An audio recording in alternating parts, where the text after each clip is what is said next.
in the final analysis, viewing one particular film or one particular magazine or one particular video cassette in its entirety, together with 5 other jurors, can tell you what's obscenity, whether or not that particular medium, be it a film, be it a magazine or a videotape, is in fact obscene under the definition. Very, very briefly, I'll just give you the Miller Standard definition, and David can concur or speak about that. It's obscene if the film in its entirety, let's go with a videotape for a moment, in its entirety, and that is the law under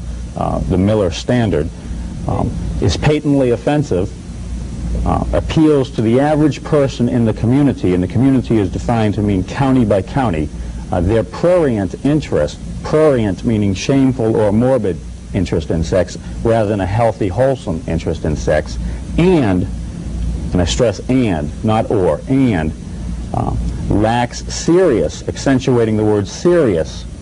literary, artistic, political, and scientific value. LAPS, the acronym LAPS, literary, artistic, political, and scientific value. Again, those 4 prongs of that third prong,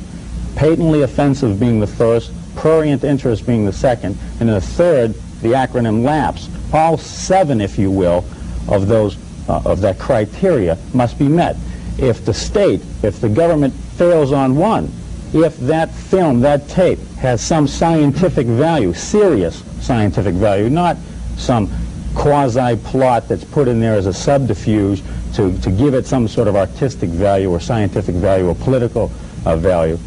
or artistic value, again, it has to be serious. And if the government fails on any one of those prongs, they lose.